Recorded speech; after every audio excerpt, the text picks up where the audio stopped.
everyone, it's Steph here. This is the Novelty Corner, and today I have my first quarter reading stats for you, since some people really like these videos.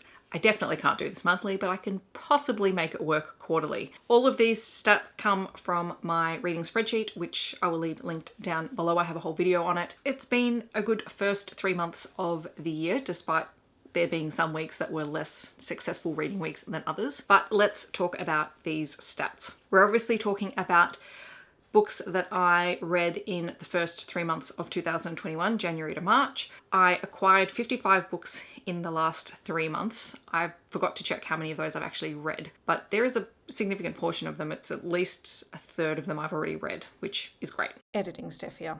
So it turns out that I have read 33 of the books that I acquired in the first 3 months of the year. So that's a little bit more than a third, but math and me don't really get along all that well. In the terms of the number of books I read up until the end of March, it was 110 books. In January, I read 42. In February, I read 32. And in March, I read 35 books. And if I'm looking down, it's because I've got to have all my stats written down, because otherwise I wouldn't remember. And if we want that breakdown by pages, I read 29,081 pages in those 3 months. For January, that equated to 11,512 pages. In February, that was 8,377 pages. And in March, it was 9,192 pages. I read 32 new to me authors and 77 authors I had read previously. In terms of readership, there was one book that I classified as all ages.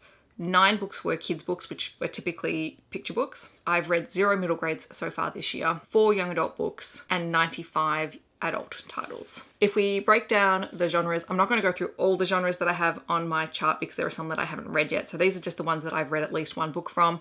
I've read 3 contemporary books. I've read 1 crime book, 3 fantasy books, 10 fiction books, 2 historical books, 2 non-fiction books, 63 romance books, 6 science fiction books, and 19 urban fantasy books. So far, I have read 20 books by BIPOC authors, which, to be honest, is a number I want to increase. So I've got to be a lot more proactive with that. And 27 Own Voices LGBTQIA+ books. In terms of my star ratings, I gave 1 book 1 star, 2 books 2.5 stars, 7 books 3 stars, 32 books 4 stars, 23 books 4.5 stars, and 26 books 5 stars. And just for something fun for the end of this video, I'm going to go through my 5-star reads, but I've broken them into 2 categories. There are my rereads and there are my first reads. So in terms of my 5-star rereads, there is The Dry by Jane Harper, Starry Eyes by Jen Bennett, Hostage to Pleasure by Nalini Singh, as well as Play of Passion by Nalini Singh, and also Kiss of Snow by Nalini Singh. So they're all part of the Side Changeling series. The rest of the 5-star rereads were from the Kate Daniels series by Ilona Andrews. So there is Magic Strikes, Magic Rises, Magic Binds, and Magic Triumphs. In terms of new reads that I gave 5 stars, the first one was The House in the Cerulean Sea by TJ Klune, which I just adored. It's such a beautiful book. Blood Heir by Ilona Andrews. This is a book that came out this year that I've read twice already and have plans to read at least once more before the year is out. Iceberg by Claire Saxby, which was a children's picture book that I read. It's a non-fiction children's picture book and it was just gorgeous. There were also a few other picture books that I gave 5 stars. There was Blue Flower by Sonia Hartnett, Hello and Welcome by Greg Dryce, I believe, Found, which was... oh no. Bruce Pascoe, I think. If not, I'll leave it on the screen. The Fire Wombat by Jackie French, and Macca's Makeover by Matt Cosgrove. So those were all picture books that I gave 5 stars.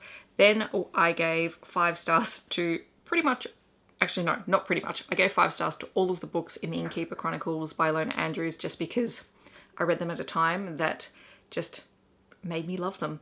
So that includes Clean Sweep, Sweep in Peace, One Fell Sweep, Sweep with Me, and Sweep of the Blade. I also gave 5 out of 5 stars to You Should See Me in a Crown by Leah Johnson. I also gave 5 out of 5 stars to Neon Gods by Katie Robert, which is due for release later in the year. It is a Hades and Persephone romance retelling, and it was one of my favorite Hades and Persephone retellings that I've ever read. I really, really enjoyed it, and I'm so glad I've pre-ordered a copy because the cover is stunning.